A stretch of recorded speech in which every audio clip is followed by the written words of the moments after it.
si Camille Ramirez. Siya po yung Tama ba? Ayan. Welcome po sa gawain ng Diyos.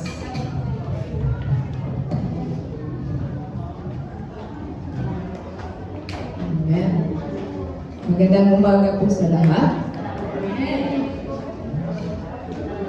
So, isa lang po yung bago. Pero lang basis na po siya nakapagatin kasama natin. Ayan po.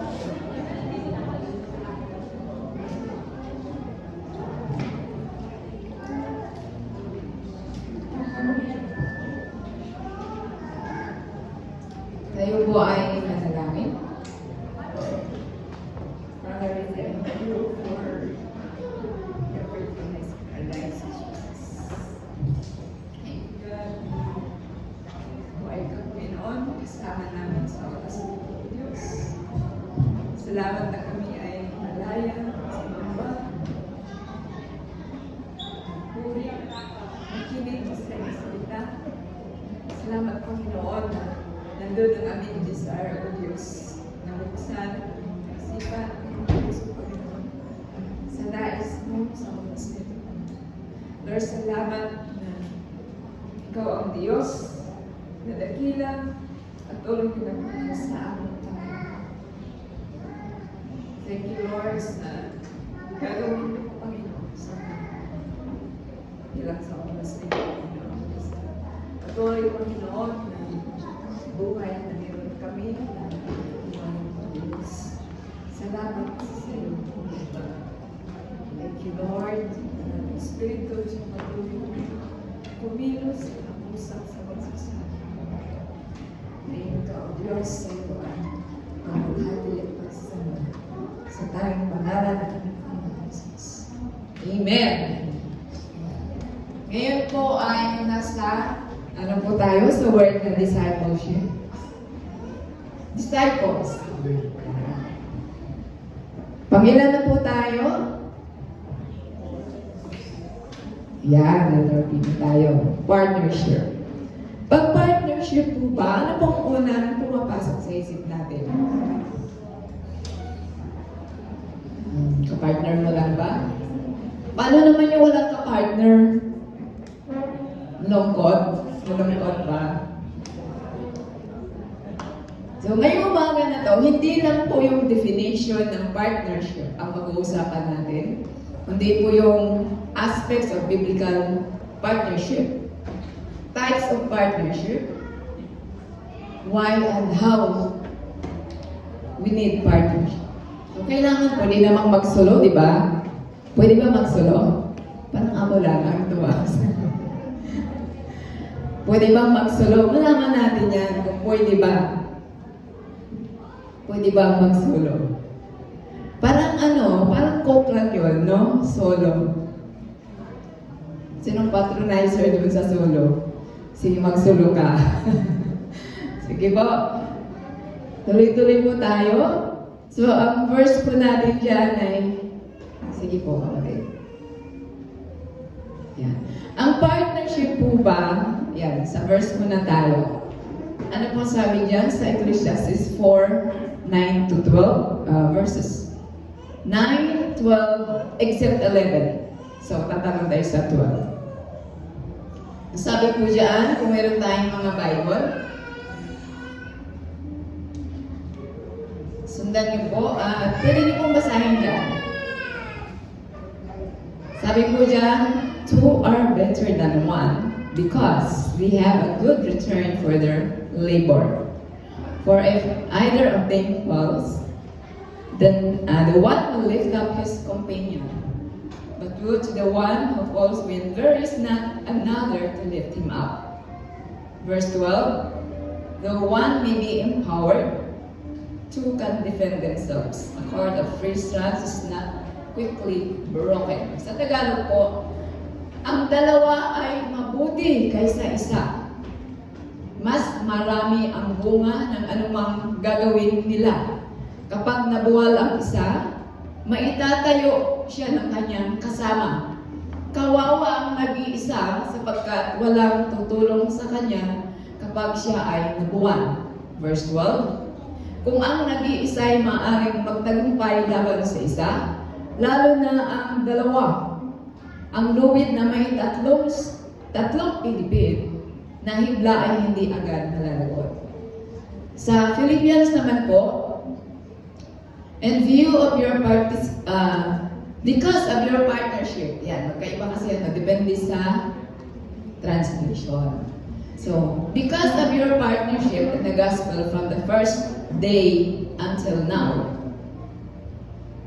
being confident of this, that He who began a good work in you will carry it on to completion until the day of Christ Jesus. Sa Tagalog po naman, dahil sa inyong pakikiisa sa pagpapalaganap ng magandang balita tungkol kay Kristo, mula nang ito'y inyong tanggapin hanggang sa kasalukuyan. Tinitiyak ko sa inyo ang mabuting gawa ng pinasimulan ng Diyos ay Kanyang lulubusin hanggang sa araw na pagbabalik ni Kristo Jesus. So ang tanong po, sino po dito ang member na sa isang grupo, isang samahan, aside from Christ to the Philippines? Sa school, meron kayong sinasalihan na grupo, hindi po ba? Sino po? Pwede pong tumaas ng kamay para may kausap ako. Yan. Ano man yung grupo na sinasalihan ninyo, doon sa amin na mga senior. Sino pang senior? Huwag mahiya.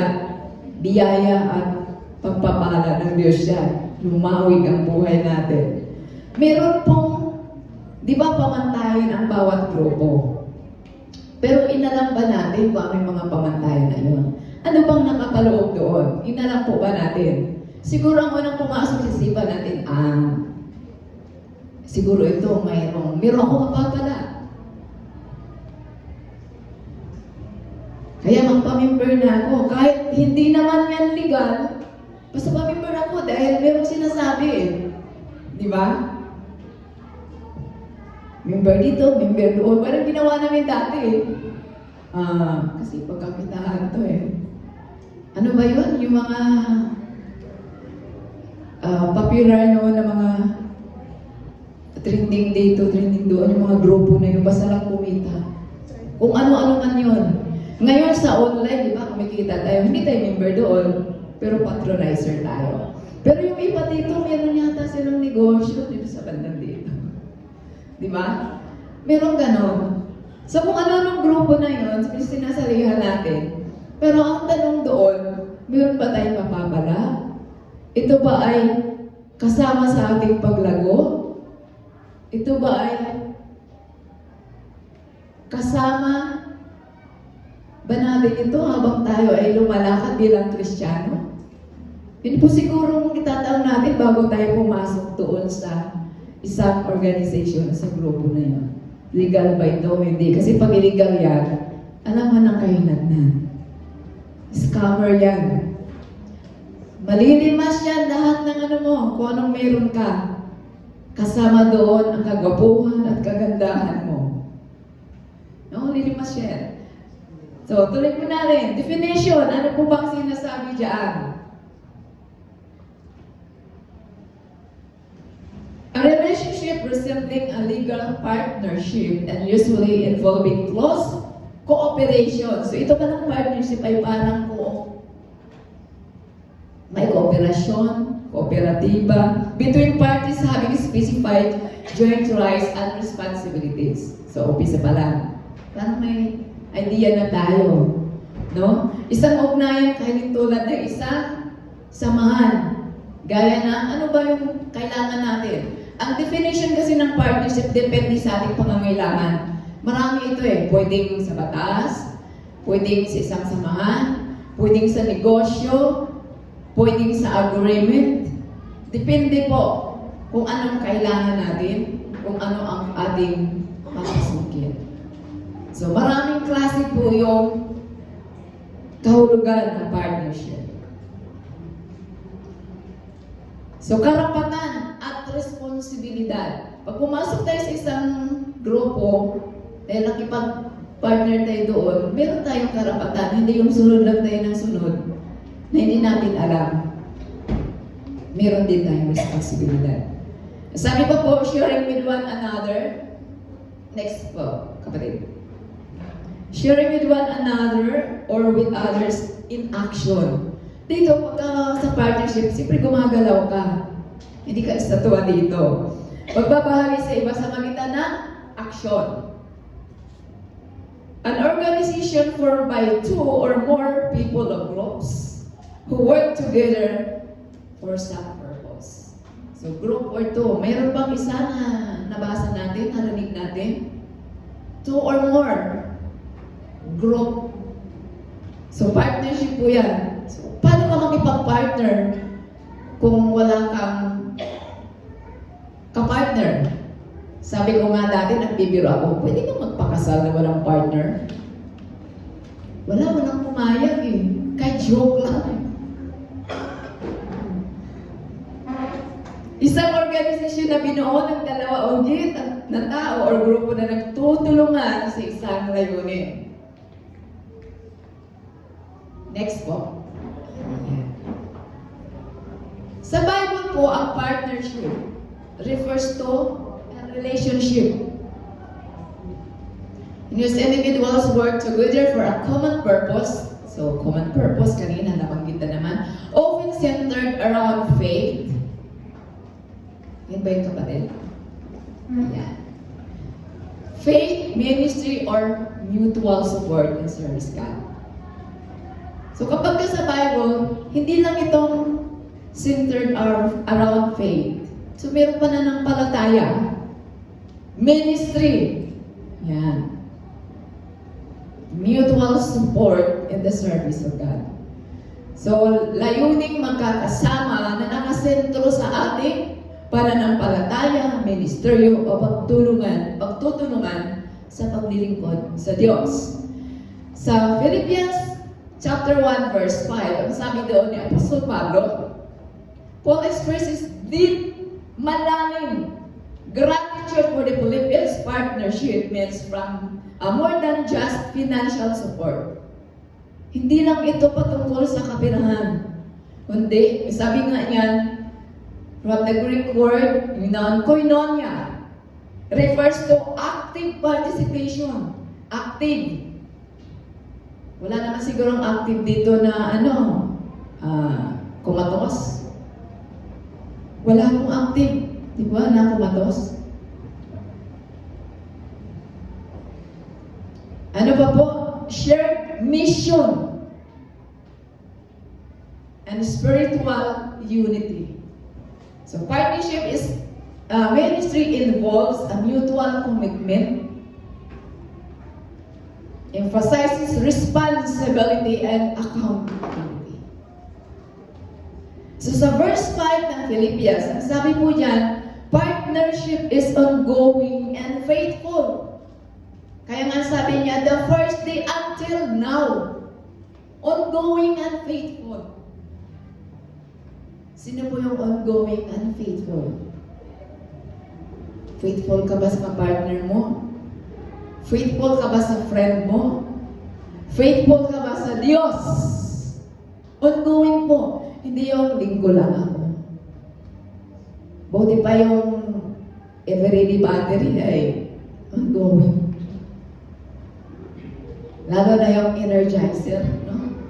Ongoing po yun. Pero ang sabi po dito, ongoing and faithful. Hindi faith aplakador ay excuse me, panig pala. Yan. Partnership. It is a long-term journey. Baka akala natin, kapag nakipag-partner tayo ay saglit lang. Lalo na ngayon, pinasa na yan divorce. Pwede ba makipag-divorce kami mga solo? Kapag nakipag-partner ka, a long-term journey. So, highlight po natin yan.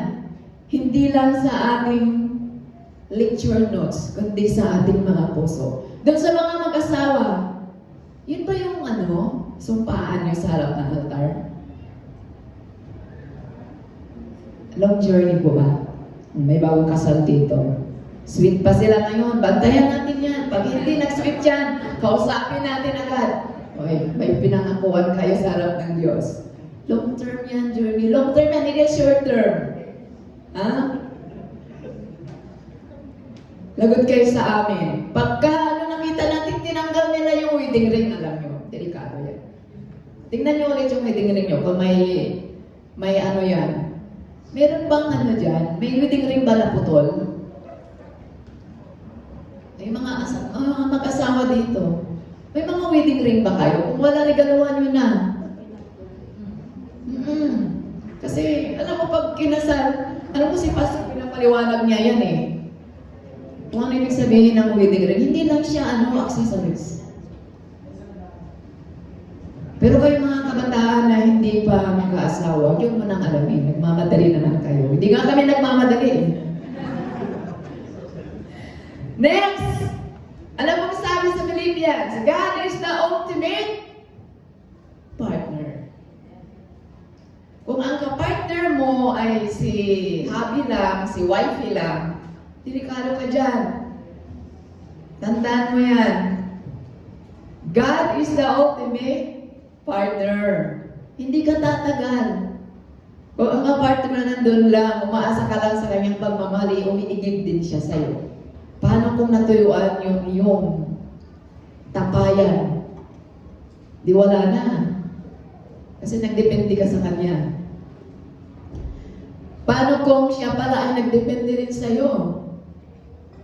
Di sasabog ka na. Wala na. Nagsaurihan na kayo ng kandila. Hindi nasal kayo. Hindi nasindihan ng kandila kasi bumagyo. First time ko pa naman sana. Kaso wala eh. Walang kandila. Tuloy po natin. Sa partnership pala, sinasabi dyan, next slide kapatid, sabi dyan, grabe, may tatlong critical na elemento. Ano ba yon? Grabe naman. Kanina, long-term journey. Ngayon, may critical pa na elemento. Ano ba itong mga tatlong to? Bakit natin pag-uusapan? Eto na, bakit nga ba kailangan natin ng partnership? So, hindi lang po yung mag-asawa ang kausap natin dito, bawat isa. Kasi sabi nga na Ecclesiastes, 2 are better than 1. Mamaya, pumapalaot tayo na pumapalaot. So, mayroong tatlo na yan. Yung tatlo na yan, bakit natin pag-uusapan? Sa dyan, 3 critical elements which constitute action-oriented partnerships. So, number 1, genuine involvement. So, kung hindi dalisay at totoo ang ating pag-i-involve, ano mangyayari? Partners fail when there is no sincerity, consistency, and commitment. Yung mga kaibigan nyo dyan, kaibigan, asawa, kapatid, kapamilya, pag hindi sincero yan, hindi talaga hindi yan ang tatagal. Hindi yan genuine. Hindi yan kagaya ng isang precious stone. Ano bang precious stone na totoo? Diamond ba yun? Hindi ako masyadong sa precious stones. Kung hindi yan totoo sa kanyang sinasabi, alam mo na, hindi yan magtatagal. Tunay na pakikibahagi ang ipinapakita sa magitan ng pagtitiwala ng taos-puso, pagkakaisa. Hindi lang pagtitiwala, pagkakaisa pa. Ang dami na ng pagtitiwala na pagkakaisa pa. Number 2, the acceptance of responsibility. Delikado kapag hindi natin tinatanggap yung responsibilidad. Gaya ko, di ako pumasok dyan. Hindi ko kaya yan eh. Responsibilidad ng pag-aasawa. Akala nyo, hindi ako, muntikan ng ikasal. Ilang bisis na yun, munchik-munchik na. Takot eh. Responsibilidad yun eh. O, di ba? Tapos yung iba nagmamadali. May crush na, asawa agad. Di ba tapos sa pag-aaral, asawa agad. Kala joke lang yun.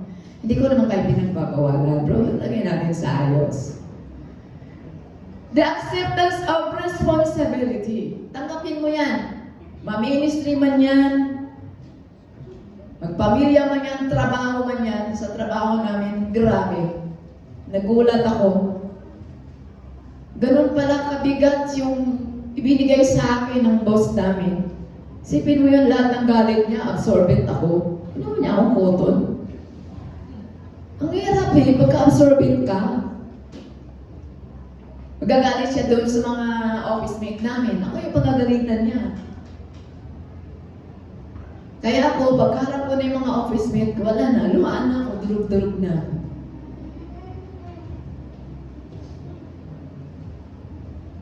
The acceptance of responsibility. Nasaan po tayo?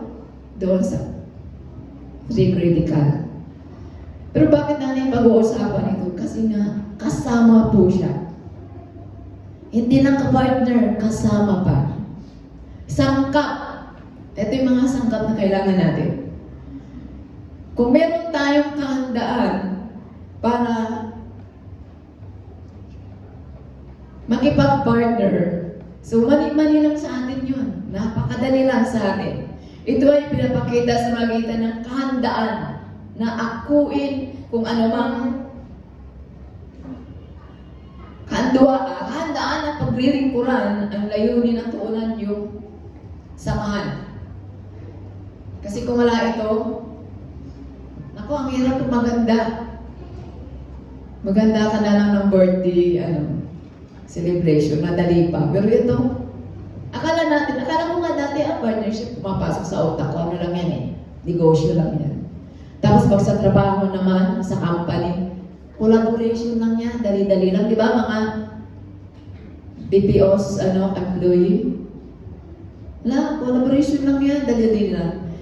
Eto ngayon ko lang nalalaman yung collaboration, wala naman collaboration sa probinsya eh. Meron ba? Wala. Eto ngayon lang yan, nag-level up na. Ganun pala. Now, partnership, relationship, participation. Ano pa ba ang kahulugan yan? So, sundan nyo na lang po. Ang dami mo nang sinasabi. Sana masundan nyo po. Then, pangatlo. Ano po ba yung pangatlong critical dyan na elemento? The acceptance of liabilities. Responsibility na. Liabilities pa. Okay lang sana kung insurance to. Kaso hindi. Kasi pag may insurance, may matatanggap ka. Kaya na maraming nagpapa-insured eh. Kahit kuya po. Open-minded ka ba? Insured ka nga, hindi ka naman assured. Wala kang assurance. Dito na tayo. The acceptance of liabilities. Ito ay nagpapakita ng kahandaan. Kung ano man yung mangyayari ay ang kapalit noon, kabayaran. Ito na, kabayaran. Ano ba naman yan? Pabigat ng pabigat, kabayaran ng pakikipag-tulungan, pakikipag-partner. Para saan itong mga to? Di ba pwedeng maganda na lang sasabihin mo, kapatid? Kasi kanina ka pa eh, nananakit ka na. Bakit kailangan ito? Suma total, ito ay pinaka-pillar as partnership. Backbone. Kung sa ating katawan, kung wala tayong backbone, hindi tayo makatayo. Kaya nakakatayo isang samahan dahil dito sa talong. Ito yung pinaka-backbone, kaya sila nakakatagal. So ito tayo, masarap to eh. Ano nga ba ang benepisyo or the benefit of partnership and collaboration? Sabi po, shared strength and support. Kung wala itong pinagsamang lakas at suporta, matatagpuan lang natin to dito sa pinagsama-sama or nagkakaisang samahan. So, humanap na po kayo ng grupo na nagkakaisa. Churches working together can support each other in prayer. Paano ka ba magkakaroon ng ganitong kalakasan, may suporta pa? Kung salita lang yun, wala rin yun. Kung walang panalangin, ministry efforts, outreach, and resource sharing. Di ba sa Acts, ang ginawa nila ng panahon nila ni Pedro? Kaya nag-stand yung gawain noon. Kasi yung bawat kapatiran doon ay nagtutulungan. Sa magitan ng financial support, panalangin. Sa isang ministeryo, meron silang ginagawa para magtulungan. No, isi-share nila, hindi yung akuin mo lang, itong lakas ako. Akin lang to, hindi ko pwedeng ibahagi. Hawa po tayong magdamot. Ang masakit po yung may kadamutan eh. Number 2, greater effectiveness in ministry. Ang sarap po kapag itong mga benepisyo na ito ay maranasan natin. Mas malawak ang gawain ng ministeryo kapag tayo ay nagtutulungan. Ano pong meron dito? It implies productivity and fruitfulness. Productive po tayo. Marami pong mangyayari. Anong nangyayari doon? Kung babasahin natin ating Biblia sa the Book of Acts, dumami sila ng dumami, hindi lang ganito. Sabi nga ni Sister Shada, nung nakaraan pa, Ate Sita, paano pag dumami tayo? Hindi na magkasya dito. Eh, di bigyan naman tayo ni Lord na mas malaking worship service area. So, anong gagawin natin dito? Pagka mayroon pa ito, pag meron pa, pwede natin gamitin sa ibang minister. Or pwedeng gawin mong office ng church. So, ang Diyos ay patuloy na kumikilos sa bawat isa sa atin. So, huwag po tayong problema dyan. Ano pa? Kapag ganito ay lumalawak na ang gawain ng Panginoon, marami pa tayo. Ano po? Feeding more families, reaching more people, discipling more believers. Hindi lang tayo. Pag lumalawak na ang isang gawain. So number 3, biblical model of unity. No? Unity in the body of Christ. Sabi nga sa Ecclesiastes 4:9, God design has always favored cooperative relationship. Mas marami pang magagawa kung higit pa sa dalawa ang kumikilos. And number 4, resilience and mutual encouragement. Ecclesiastes 4 pa rin tayo, 10 and 12. Ang sabi doon, kapag nabubuwal ang isa, mayroong magtatayo. At madami pa ang magagawa. Saan ka maghanap ng lubid na isa lang?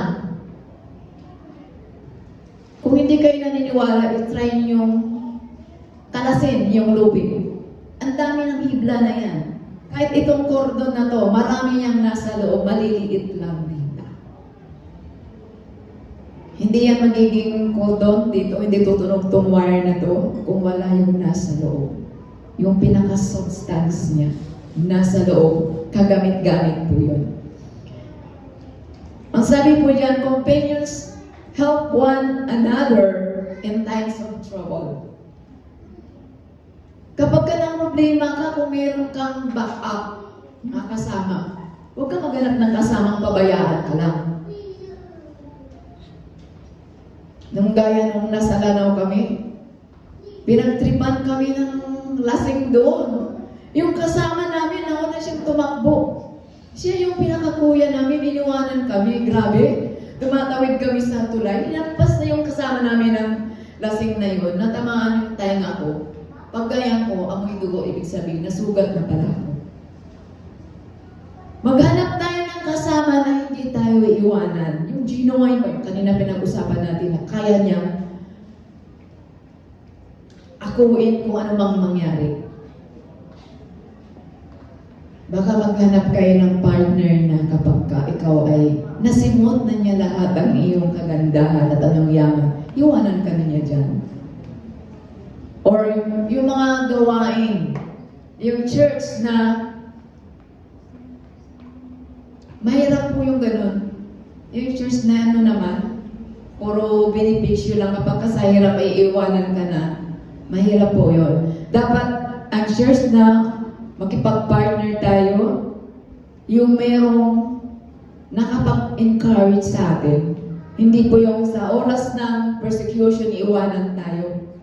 Oras na hirap ka na, bankrupt ka na financially. No? Financial hardships mo ay iiwanan ka na. Pati yung leadership natin, yung transition, nasa transition tayo. Di ba? Meron tayong isang iglesia na kailangan natin ng ayuda.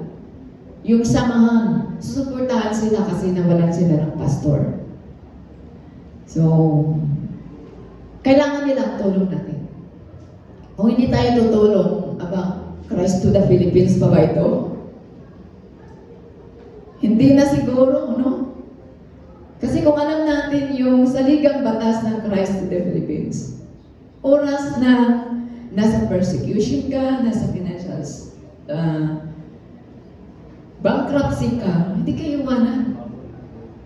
Yung hirap na hirap ka, mga leader doon, hindi ka iwanan, tutulungan ka. Kaya ka nilang sanggain sa oras ng kagipitan. Yun ang hanapin natin. Next po, biblical aspect. Ito pala ang partnership ay may mga aspeto.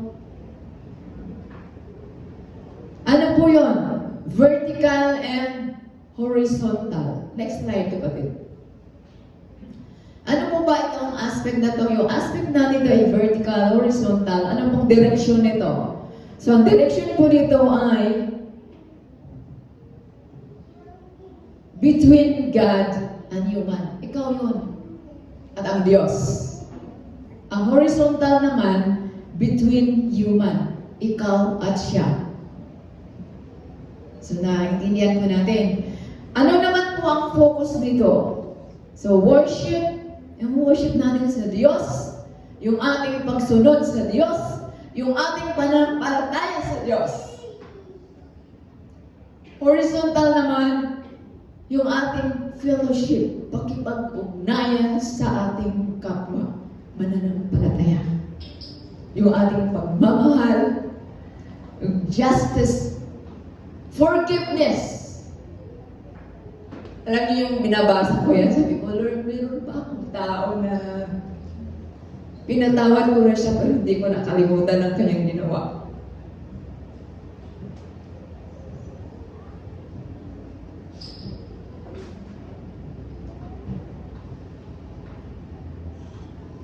Hanggang ngayon, kahit mag-post pa siya dyan, hindi ko pinapansin. Hindi ko nakakalimutan. Kaya nga sabi ko, naku, eto yung sasabihin ko, tapos ako pala ay meron din pagkukulang. So, paano ko masasabi na nakipagtulungan ako, meron din pala akong ginawa na kaya nga sabi ko, siguro naman tanggapin ko na yung kahinaan niya, then mahina din. Kung meron man dito sa atin na ganun, siguro po oras na para ibigay na natin yung patawad doon sa tao na yun at kalimutan na natin yung ginawa niya.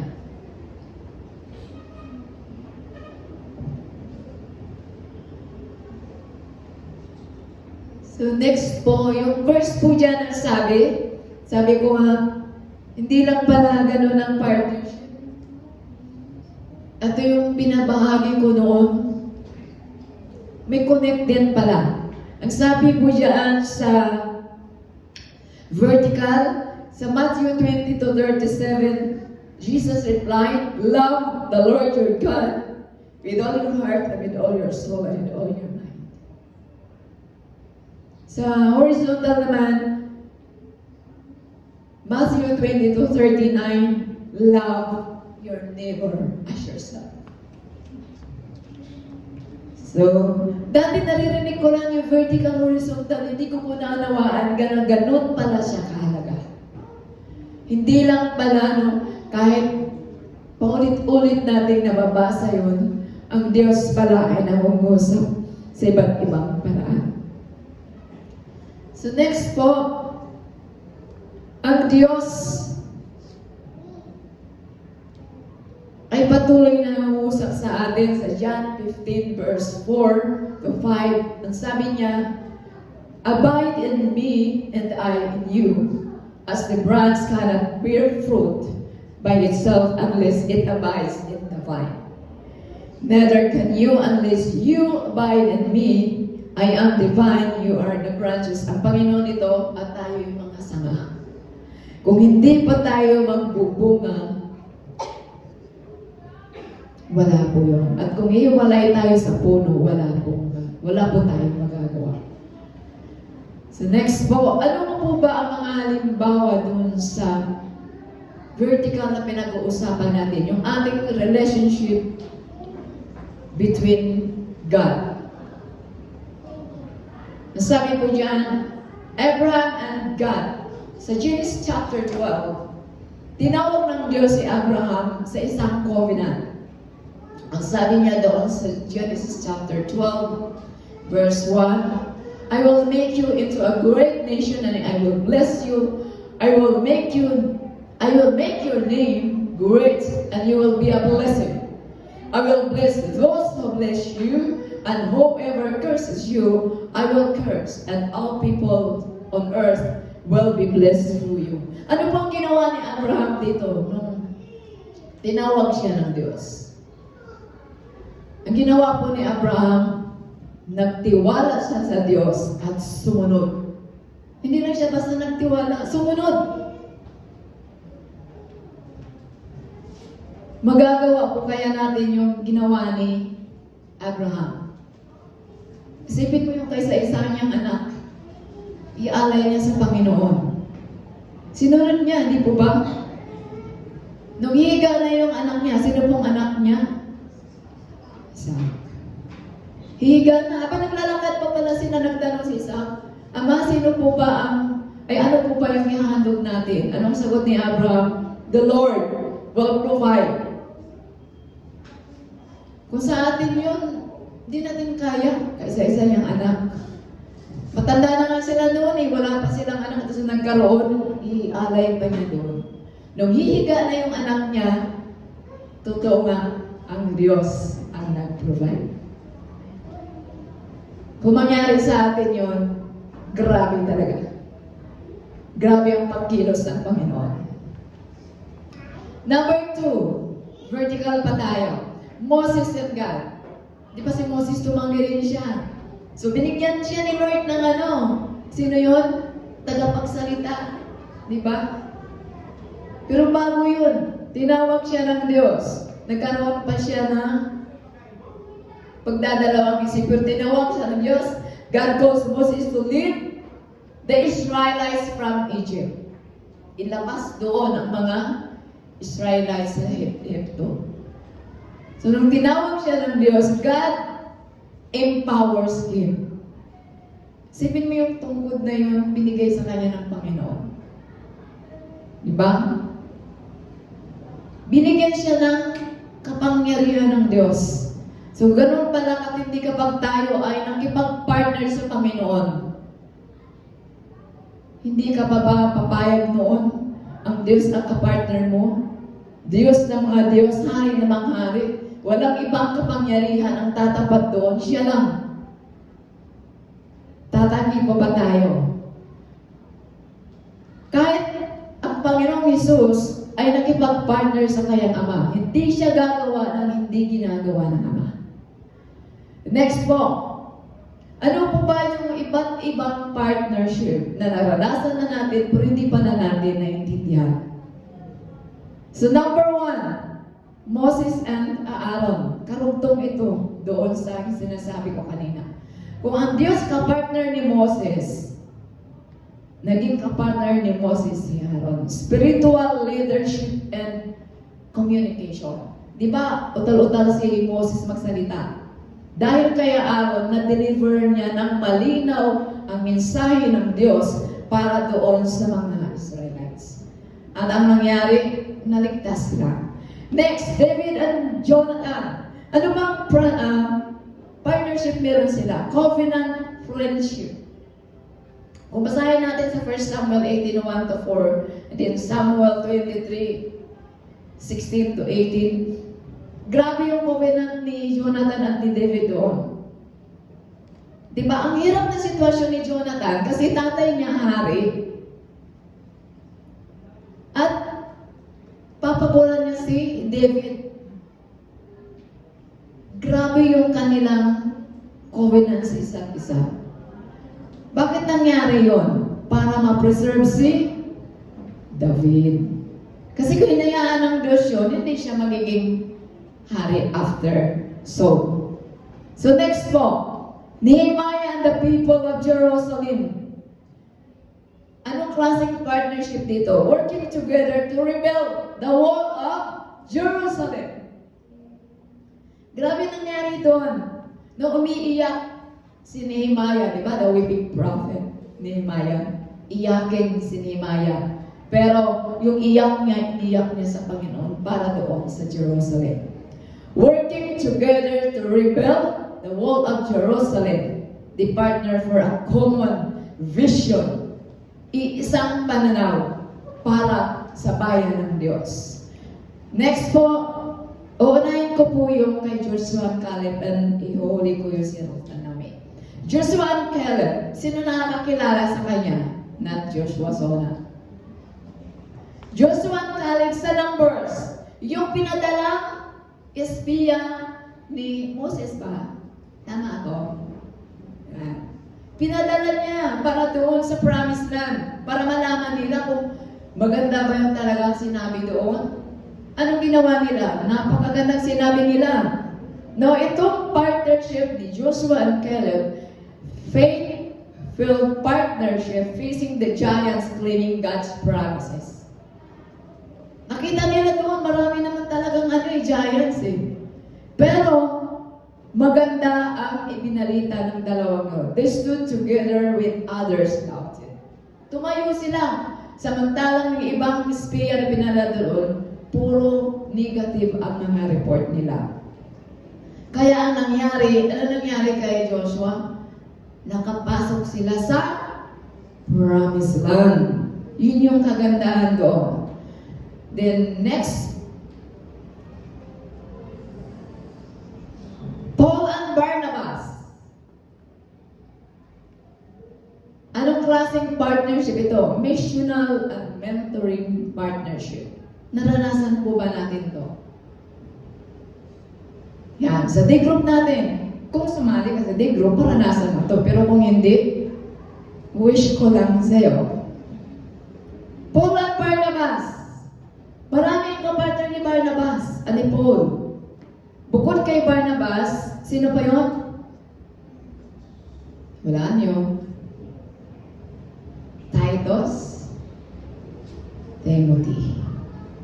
Doon sa itinayo ni Paul na church, doon sa mission niya, hindi ko na naano yung slide doon na sinare ni Pastor, pero nakita ko doon, kaya limitado lang ang partnership nila, hindi long-term ang ginawa ng mga tao nandoon.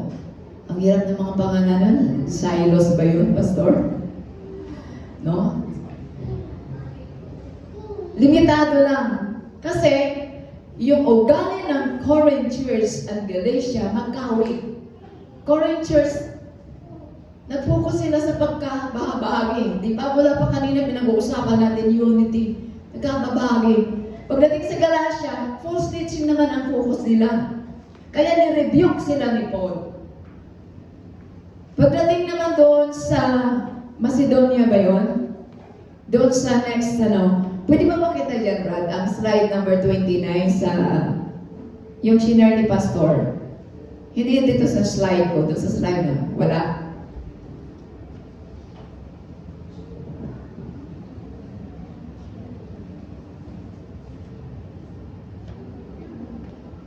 Okay, hayaan mo na.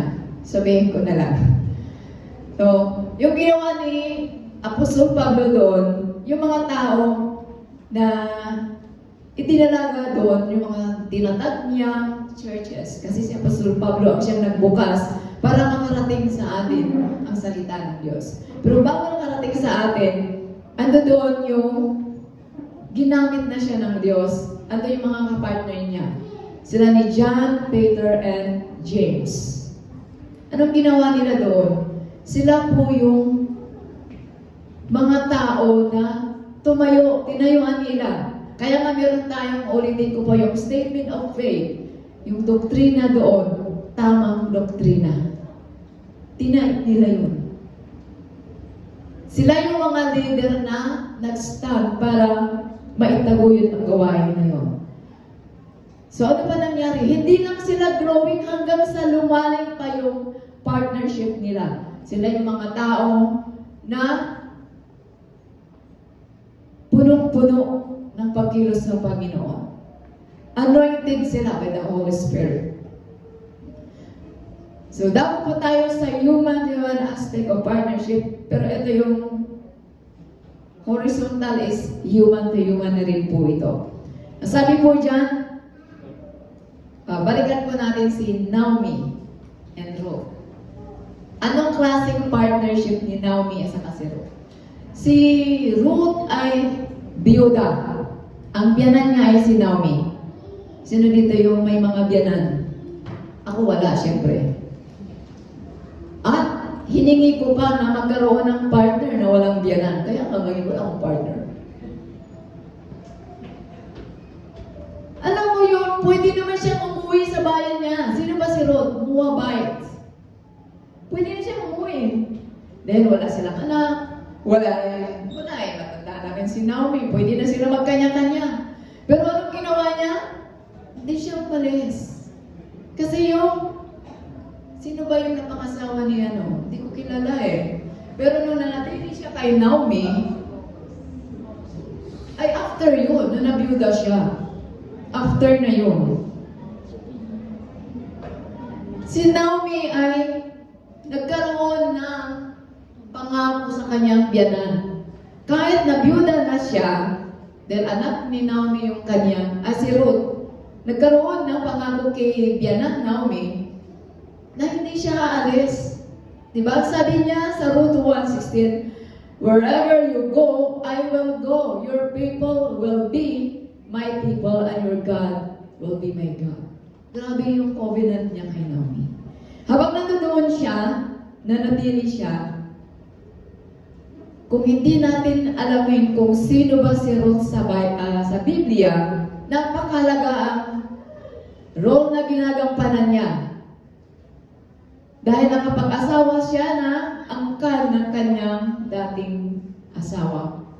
At doon nagmula ang lahi ng ating Panginoong Jesus. Kung pasahin niyo yan sa Matthew chapter 1, from Booth to Obed, Jesse, David, down to Jesus Christ.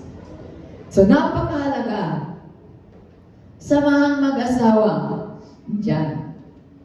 Sa ating bahay, sa pamilya ninyo, pamilya namin, sa inyo. So bakit isasama natin yung mag-asawa dito? Kasi kasama talaga siya. Paano lumaganap ang salita ng Diyos? Husbands and wives are equal. Equal po ba? Tanong niyo po yung mga asawa ninyo, mga mister ninyo. Equal po ba?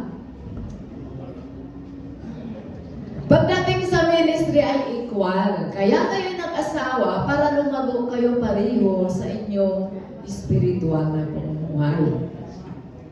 So kung wala pang family devotion sa inyong mga tahanan, pwede kayong magkaroon. Basahin nyo na lang po sa inyong bahay, yung nakalagay dyan. 1 Peter 1:3, they are partners to build families. Para pangalagaan ang nilikha ng Diyos. Kaya nandyan yung husband and wife. Reflecting God's image together. Iyan. Diba? Hindi yung kanya-kanya. Pagka pumasok sa ministry si galit si Mister. Sana nag-usap kayo. Pag pumasok si Mister, galit si Mrs. Hindi pala kayo partner. Kanya-kanya kayo eh. Dapat mag-usap kayo. Support one another. Amen ba mga couples? Ayun. Partners in family. Yeah. So malalaman natin kapag salamat sa Panginoon doon sa mga mag-asawang nakikita ko na nasa ministry na sila pareho. Yan. Maganda yung result ng Asherim Ministry. Oo, di ba? Magkikita mo, nandun yung mag-asawa, ang aga-aga nila, nakangiti pa, kahit walang kausap. Di ba? Hindi, nakangiti ka na yun eh. Wala pa kami dun sa pintuan sa baba, nakangiti na eh. Sa bahay pa lang siguro habang naliligo, yan ang practice na yan. Kailangan nakangiti ako. Kung yung ngiting aso. Di ba? Partnership in the family. Yung mga miyembro ng pamilya, mga anak. So meron ditong nasa gawain na ng Panginoon. Talagang todo na yun. Sinuway na yung kanyang, yung kanyang desire.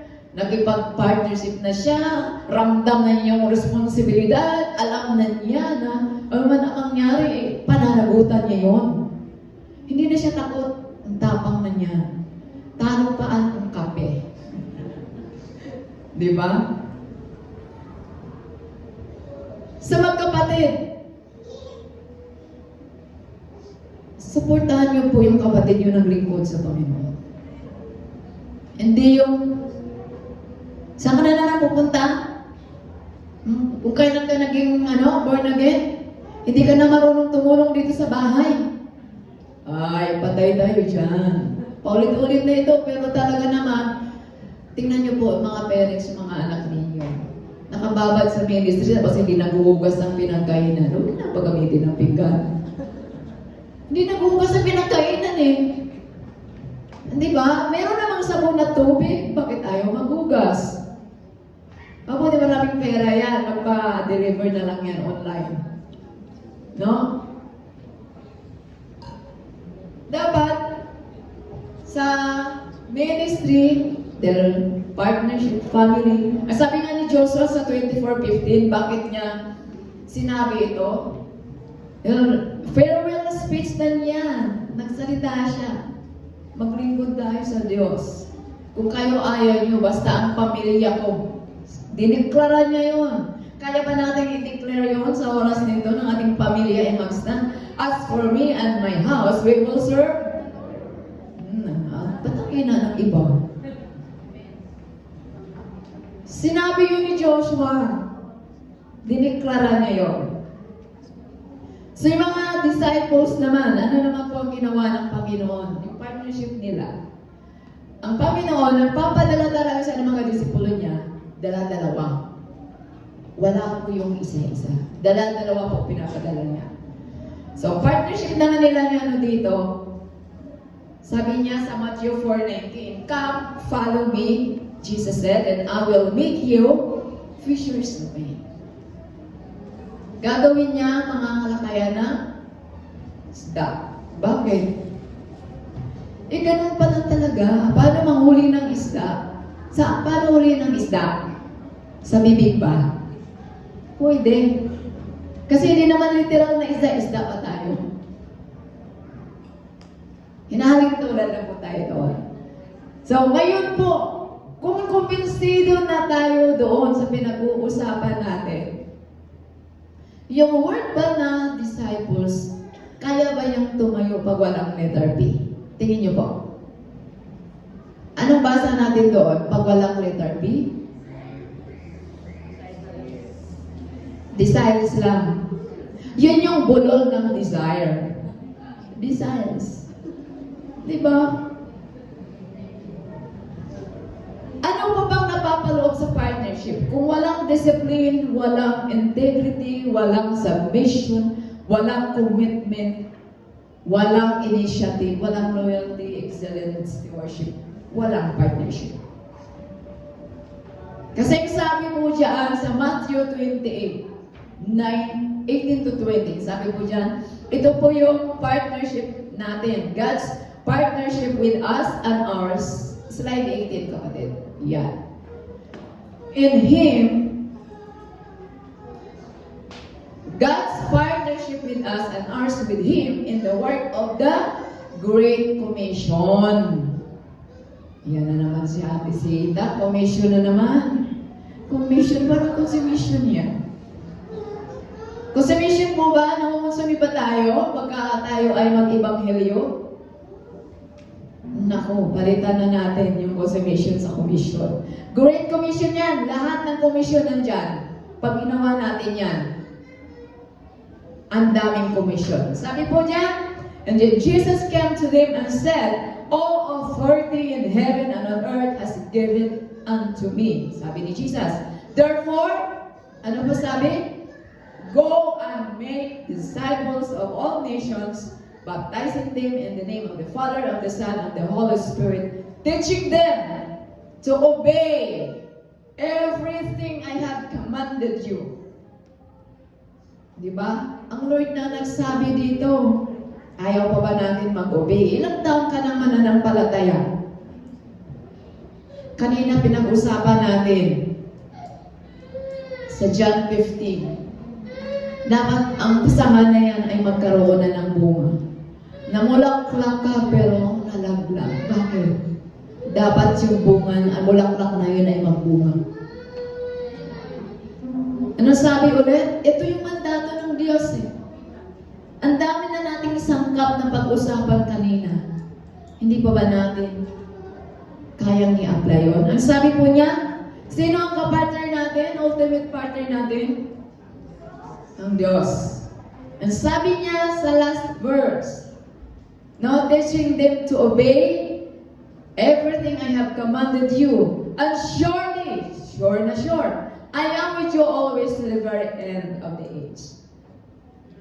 Ang Diyos na anangako, sasamahan niya tayo. Napakahirap ang abutin yung ating kakilala para dalhin sa Panginoon. Mahirap kasi tayo yung nangunguna. Dapat si Lord. Amen po ba? Ang sabi po diyan, ano bang sinusulong ng Christ to the Philippines? Christ to the Philippines encourages partnership among churches within the organization and pursuit of a shared vision and mission. Hindi lang pananaw, pati misyon. Ang isang church na may pagmamahalan at pagtutulungan sa bawat isa nang walang pansariling hinahangad. Kung meron tayong mga sariling motibo dyan, isang tabi na natin. Ang sabi dito, walang pansariling hinahangad ay nakapagpapadali at nakapagpapabilis ng mga gampanin. So lahat po tayo ay merong kanya-kanyang gampanin. Partnership with organizations outside CTTP with the same or similar purpose is also encouraged. And kagaya ng ginagawa nila pastor, may samang pastoral movement dito sa Batasan. Suportahan po natin yon. Kasi kapareho lang po ng pananaw, kapareho lang po ng sinusulong ang gawain na yun. Pero kung ang doktrina nila ay pwede kang mag-asawa ng 5, mali po yun. Ako nga di nag-asawa kasi ikaw magkakaroon ng 5. Unfair yun. Di ba? Pagka ganong doktrina, huwag kayong doon, huwag kayong umanip. Kung Kristiyano na kayo, huwag kayong magpa-convert sa iba. Magpa-convert tayo kay Lord. Ano ba ang sabi dyan? Hindi natin ina-encourage na doon na kayo magsimba paglinggo, Nako, pastor. Bantayan natin itong mga to. Hindi porque in-encourage natin makipag-partner, doon na sila magsimba. Sayang naman yung ating luwat pawis dito. Kasama ng uhog habang nananalangin tayo, tapos nakipag-partner na pala sa iba. Sa isang partnership, ang interest ng bawat isa ay dapat mapangalagaan. Mapangalagaan po. Amen!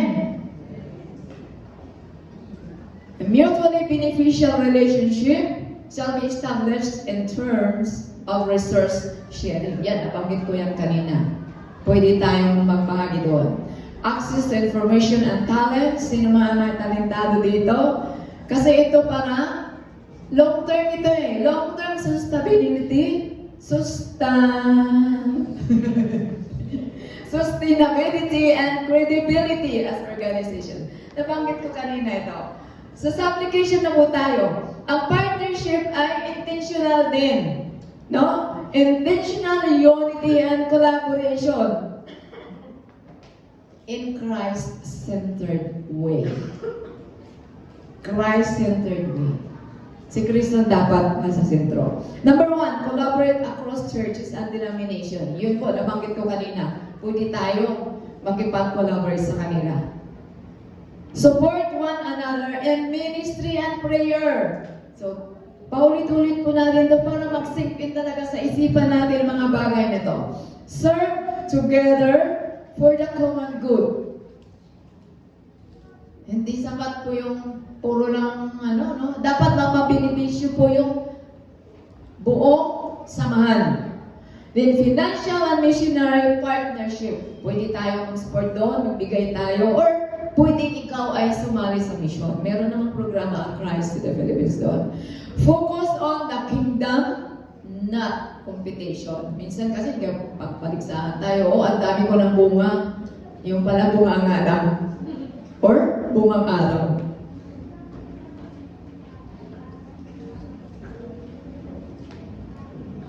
Alam mo ba? Yun. May tugtog sila. Alam mo ba? Natamad ka. So, conclusion. Sabi nga po sa Ecclesiastes 4:9, two are better than one. Huwag po natin kaligtaan yan. Pastor, baka meron ditong magsulo na house to house. Naku, kausapin natin yan. Huwag siya magsulo. Kasi pagka nagsalita ka na wala kang backup, wala mag-intercede sa his prayer. Mamaya yung kausap mo, inahog ka na. Sa halip na siya ay madala mo sa Panginoon, ikaw pala ay nadala niya. Pagbalik mo, wala na, iba nang dala mo. Diba? Mag-ingat tayo sa magiging hakbang natin. Saka mag-ingat din tayo pumili ng kapartner. Hindi lang sa gawain, pati yung sa within the group. Di ba yung ginawa nila ni Apostol Pablo? Nung nalaman nila na, hindi tayo magkaintindihan dito. O sige, sa'yo na yan. Ito na lang dadalhin ko. Di ba? Sino ang kasama ni Barnabas? Si Marcos. John Mark. O sila magkaintindihan. Magkaiba sila ng Anong tawag doon? Prinsipyo ba? Okay. Next, gospel mission is too big for one person. Kaya mo ba yun? Napakalawak na ubasan. Napakalawak ng ating ginagalawan. Kung igala natin yung ating paningin, napakalawak, hindi mo kaya yun. Pero kung gagawa ka ng platform, pwede rin, pero hindi pa rin mag-isa yun. May mga tao pa rin ginagamit tayo doon para mag-evangelize ka online. Hindi yun na nagsulo ka lang. Ano ka? Putok sa bungo. Di ba? Hindi yun. May pinagmulan ka. Galing ka sa Diyos. So next, God works through relationship. Kaya mag-ingat talaga tayo makipag-partner. Kung yung partner mo ay mapawalay ka sa Panginoon, huwag yan, kapatid. Kung ang kapartner natin na isang grupo ay iba ang tinataas, hindi ang tunay na Diyos, wag po yan. Number 4, Jesus model it. Talaga naman, si Jesus ang ehemplo. Kaya nga, ang sinabi diyan sa balikan po natin, Philippians 1 verse 6, sabi diyan, God is the ultimate partner. 5, we have different gifts. So, bawat sa atin ay mga talento. Kaya binabalikan natin ito dahil nasa conclusion na po tayo. Partnership reflects the unity of the church. Nagkakaisa po ba ang ating iglesia? Isa lang nag-amen. Parang hindi nagkakaisa, nag-iisa. Mahirap po ba mag-amen? Mahirap. Pa-practice natin to. Umaga. Di ba mga worship team, meron silang vocalizing? Sabay mo yan pag-practice. Amen. Leads to lasting fruit. Yung prutas na yun. Hindi po yan malagas lang, kundi mananatili po yan. Conclusion, the partnership in the Bible is a God-ordered relationship. Baka akala natin igawa-gawa lang ng mga author, ng mga writer, ng mga nagsasalita. Ito ay inordina ng Diyos. Ugnayang itinilaga ng Diyos. Where individuals or communities work together for a shared spiritual purpose. So, spiritual purpose. Hindi kasi tatayo yung mundo, yung sama, yung pamilya, ano man yung grupo na yon, kung wala po yung pagkilos ng Panginoon. Whether in ministry, support, or faith. Partnership is God's design for fruitfulness. Di ba? Talagang pagbubunga, growth, and spiritual support. It is both practical. So, yung Ecclesiastes practical po yan, and Philippians ay missional. So, yun pong pagkakaiba sa dalawang verses na ginamit natin. So, God honors those who walk together, build together, and believe together. Ino-honor po ng Diyos. Partnership like Moses and Aaron, David and Jonathan, Nehemiah, and the builders, Paul and Philippians, it demonstrates God's mission to accomplish through unity and cooperation. So, tandaan po natin yan. Ma-accomplish mo yan dahil nga merong pagkakaisa. So, question po. Tanungin po natin ang ating mga sarili. Ano po ba ang area ng buhay natin na hindi pa lubusang naisoko sa Panginoon? What areas in your life are not fully surrendered to God, hindering or your partnership or fellowship with God? Ano nga po ba yun? Are you willing to partner with God to learn Christ's character and ministry? Willing po ba tayo na mamold ayon sa nais ng Diyos? Kung willing ka na, are you in partnership with your spouse, family, day groups, church, and obeying the mandate of discipleship? Andun ka na ba? Nakikipag-partner ka na ba? Sa tamang kapartner. Kasi kung hindi tama yung kapartner mo, alam mo na ang kahinat na. Huling tanong, ano nga ba ang gagawin mo para lumago ka? Now, what will you do to grow or to start a biblical fellowship or partnership in your family, day groups, church, and other partner organization? So, yun pong iwanan natin tanong. Salamat po sa Panginoon. Tayo po ay manalangin. Ama, nagpapasalamat po kami, O Diyos. At minsan pa, Panginoon, niremind mo ako sa basa sa amin na wala po kami magagawa kung kami ay